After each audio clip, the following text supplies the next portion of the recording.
دوستو، تاریخ انسانی میں جتنے بھی جنگجو، جرنیل اور حکمران اب تک گزرے ہیں، ان میں چنگیز خان کا نام چند ابتدائی ناموں میں شمار ہوتا ہے، جنہوں نے مختصر وقت میں اپنی تلواروں کے بل بوتے پر دنیا کا نقشہ تک بدل ڈالا۔ چنگیز خان کو تاریخ میں خوف، دہشت اور بربریت کا ایک بھیانک باپ جانا جاتا تھا۔ وہ ایک منگول سردار تھا جس نے 13 سال کی عمر میں تلوار اٹھائی اور 40 سال کی عمر میں پہنچ کر وہ چنگیز خان بادشاہوں کا بادشاہ بن گیا۔ چنگیز خان 1162 عیسوی کو دریائے انان کے علاقے میں پیدا ہوا۔ اس کا اصل نام تموجن تھا، جس کا مطلب ہے لوہے کا کام کرنے والا۔ صحرائے گوپی کے شمال میں دریائے کیرولین اور دریائے اونان کی زرخیز وادیوں میں ان گنت قبائل آباد تھے، جن میں سے کچھ منگول قبائل بھی تھے۔ انہی منگول قبیلوں میں لیسوکائی نام کے شخص کے گھر ایک بچے کی ولادت ہوئی، جس کا نام اس نے تموجن رکھا۔ تموجن کی پیدائش پر قبیلے کے چند دانا لوگوں نے یہ پیشن گوئی کی کہ یہ لڑکا بڑا ہو کر ظلم و جابر اور جنگجو حکمران بنے گا۔ دوستو، منگول قوم ایک وحشی قسم کی شکاری قوم تھی۔ یہ علاقہ چونکہ برفانی تھا، لہٰذا انہیں برف باری، سردی اور بھوک سے بچاؤ کے لیے کھالوں اور خوراک کی ضرورت ہوتی تھی۔ لہٰذا یہ لوگ چھپ کر اور گھات لگا کر 12 سنگوں کا شکار کیا کرتے تھے۔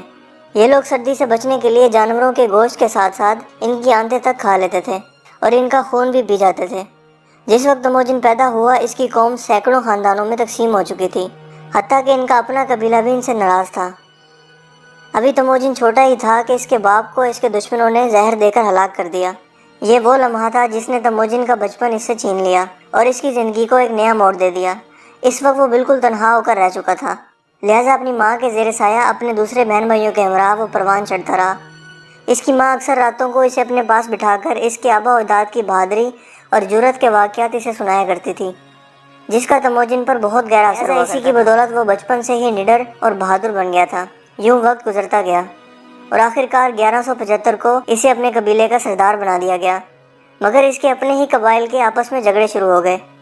اس نے تمام قبائل اور حلقوں کو اپنے زیر اثر کرنے کی بھرپور کوشش کی، کیونکہ اس وقت منگولیا پر کئی قبائل کی حکومت تھی۔ لہٰذا صورتحال کا جائزہ لینے کے بعد تموجن نے نہایت سمجھداری کا مظاہرہ کرتے ہوئے سب قبائلی سرداروں کو اکٹھا کیا اور مل کر دیگر علاقوں کو فتح کرنے کا منصوبہ پیش کیا، جسے قبائلی سرداروں نے خوب سراہا اور اس کی دانش مندی کے قائل ہو گئے اور اسے متفقہ طور پر اپنا سردار تسلیم کر لیا اور دریائے انان کے قریب مجلس میں اسے چنگیز خان کا خطاب بھی دیا۔ چنگیز خان نے اپنی منصوبہ بندیوں اور ذہانت کے بل بوتے پر منگول سلطنت کو ایک مضبوط ریاست کے طور پر متعارف کروایا۔ اس نے منگول سلطنت کی فوج کی تعمیر نو کی اور دیگر اداروں کو بھی مضبوط کیا۔ اس نے فوجی تنظیم کے جو اصول متعارف کروائے، وہ صدیوں تک فوجی ماہروں کے لیے مشعل راہ کا کام دیتے رہے۔ اس نے چین کو 2 مرتبہ فتح کیا اور 1214 اور 1218 میں 2 چینی ریاستوں ہیا اور کن پر قبضہ کر لیا۔ دوستو، چنگیز خان کی حکمت عملی اور جنگی منصوبہ بندی نے چینیوں کی کمر توڑ کر رکھ دی اور وہ بے بس ہو کر رہ گئے۔ اسی دوران چنگیز خان کی فوج بھی چین کی سرزمین سے کافی حد تک واقف ہو چکی تھی، لہٰذا اس نے آس پاس کے ان شہروں کو فتح کرنے کا ارادہ کیا جن کے گرد قلعے اور فصیلیں بنی ہوئی تھیں۔ اس نے جنگی حربے کے طور پر اس ڈر اور خوف کو استعمال کیا جو اس علاقے میں پھیل چکا تھا۔ اس نے چینی لشکروں پر اپنی دہشت پھیلانے کے لیے اعلان کیا کہ جو منگولوں کے سپاہیوں سے جنگ کرے گا، اس میں سے کسی کو بھی زندہ نہیں چھوڑا جائے گا، اور جو چنگیز خان کی اطاعت کرے گا، اس سے کچھ بھی نہیں کہا جائے گا۔ دوستو، چنگیز خان کی زندگی کا اہم واقعہ 1219 میں پیش آیا، جب اس کے چند سفیر جو مختلف ممالک میں بھیجے گئے تھے قتل ہو گئے۔ چنگیز خان نے اس واقعے کو عالمی سطح پر ابھارا اور اس دن وہ دنیا کو فتح کرنے کے ارادے سے نکل کھڑا ہوا۔ اسی سال اس نے شمالی چین اور افغان سرحد کے کئی علاقے فتح کیے۔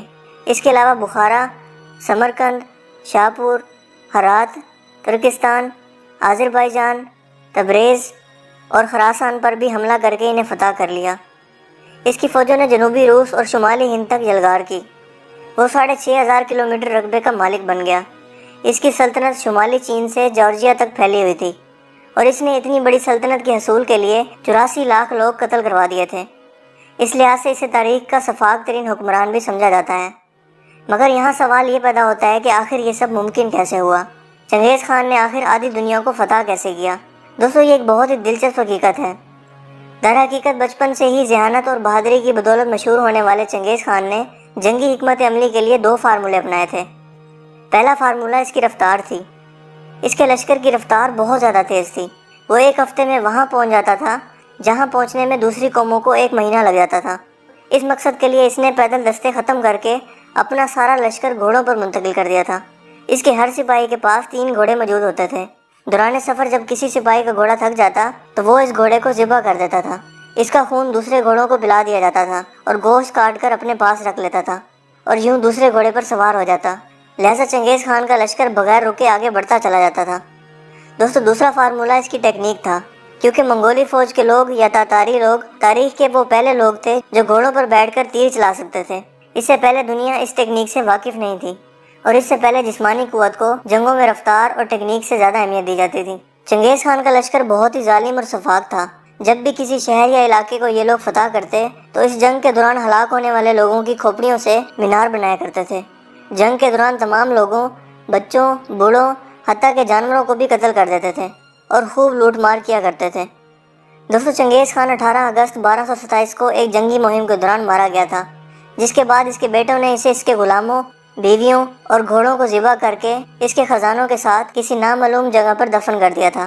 یوں چنگیز خان کی قبر 800 سال تک دنیا کی نظروں سے اوجھل رہی، مگر اکتوبر 2004 میں چنگیز خان کا مقبرہ دریافت ہوا اور دنیا کو پہلی بار اس کے مال و دولت اور شان و شوکت کا اندازہ ہوا۔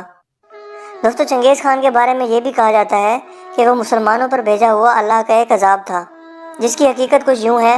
چنگیز خان کے کچھ آدمی تجارت کی غرض سے خوارزم کی طرف نکلے۔ خوارزم کے بادشاہ علاؤ الدین خوارزم کے ایک گورنر نے انہیں لوٹ لیا، اور جب یہ خبر چنگیز خان تک پہنچی تو اس نے اپنا ایک اور وفد علاؤ الدین خوارزم کی طرف بھیجا کہ اسے اور اس کے لوگوں کو انصاف دیا جائے، مگر علاؤ الدین خوارزمی نے جوابی طور پر اس وفد کے ہر ایک آدمی کو قتل کر دیا اور صرف ایک آدمی کو زندہ چھوڑ دیا، اور اس کی آدھی مونچھ، آدھے بال اور آدھے سر کے بال کاٹ کر اسے چنگیز خان کی طرف بھیج دیا کہ یہ اس کا انصاف ہے۔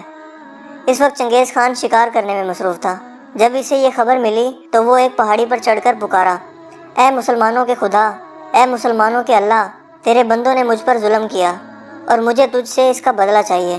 لہٰذا جب چنگیز خان نے ایران پر حملہ کیا، یعنی مسلمان ممالک پر حملوں کا آغاز کیا، تو جہاد کے لیے بہت سے آدمی بھی باہر نکلے۔ انہی آدمیوں میں سے کچھ اللہ والے لوگ بھی موجود تھے۔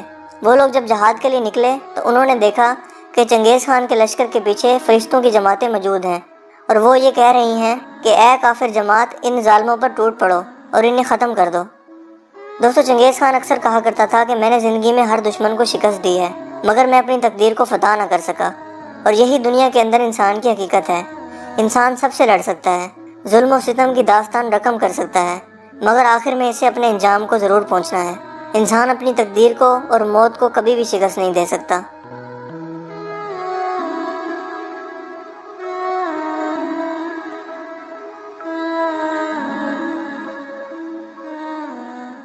دوستو مجھے امید ہے کہ آج کی ہماری ویڈیو آپ کو انفارمیٹیو لگی ہوگی اور پسند آئی ہوگی۔ اگر ویڈیو آپ کو اچھا لگا تو اسے لائک کیجیے اور دوستوں کے ساتھ شیئر کیجیے۔ مزید اس طرح کی ویڈیوز کے لیے آپ ہمارے چینل کو ضرور سبسکرائب کیجیے۔ آپ اپنی رائے کا اظہار کمنٹس میں بھی کر سکتے ہیں۔ میرا نام ہے حسیب شفقت اور آپ دیکھ رہے ہیں اسی ٹی وی۔ میں ملوں گا آپ سے ایک نئی انٹرسٹنگ ویڈیو میں، تب تک کے لیے اپنا بہت سا خیال رکھیے گا۔ Thanks for watching. اللہ حافظ۔